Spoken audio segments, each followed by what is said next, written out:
World-class faculty, cutting-edge labs and immersive learning. A vibrant campus life beyond the classroom. SGT University, nurturing future leaders.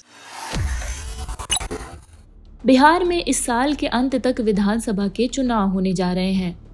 इस चुनाव को लेकर जहां एक और चुनाव आयोग ने अभी से तैयारी शुरू कर दी है, वहीं दूसरी तरफ राजनीतिक दलों ने भी अपनी तैयारियां शुरू कर दी हैं।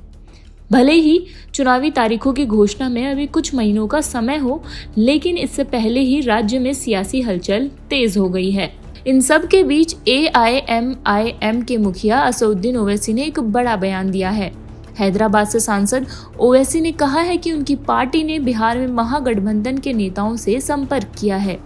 उनका कहना है कि बिहार में किसी भी कीमत पर आगामी चुनाव में एनडीए को सत्ता में लौटने से रोका जा सके।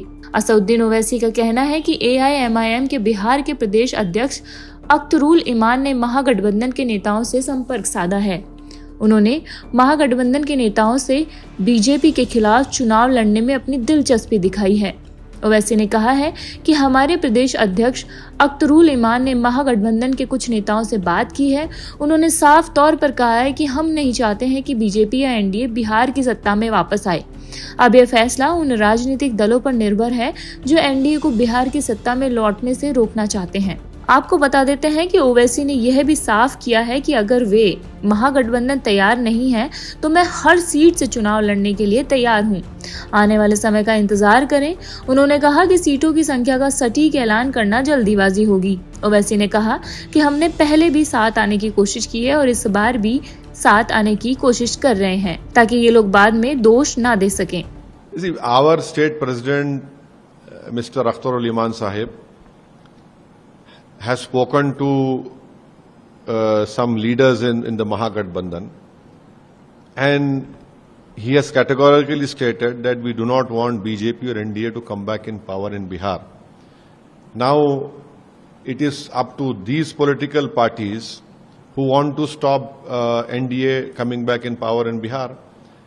Last 5 years ago also, I had personally tried, nothing came out of it. This time also a state president is trying. Because tomorrow they should not blame us. Oh, this happened, that happened. So we also do not want BJP and NDA to come back in power. But it is up to them. But come what may, we will be contesting elections in Simanchal and outside Simanchal also. If they are ready to... Then I don't know. If they are ready, I will let you know they are ready. But if they are not ready, I am ready to contest everywhere. Out of Simanchal, are you ready? Simanchal, in Simanchal, outside Simanchal also, we are ready to contest. Our party has already announced 2 candidates. One in Simanchal, in Bahadurganj, another in Dhaka. We have announced, and we see, as a political party, we are free to take a decision. They are free to take a decision. I have to run a political party, we will run a political party. How many seats? We'll wait for the time to come. It is too early to announce the exact number. आपको बता दें कि बिहार के सीमांचल क्षेत्र में मजबूत स्थिति रखने वाले AIMIM को साल 2022 में बड़ा झटका लगा है। इस दौरान ओवैसी की पार्टी के 4 विधायक तेजस्वी यादव की RJD में शामिल हो गए हैं। ओवैसी ने कहा है कि उनकी पार्टी न सिर्फ सीमांचल बल्कि उससे भी बाहर उम्मीदवार उतारेगी।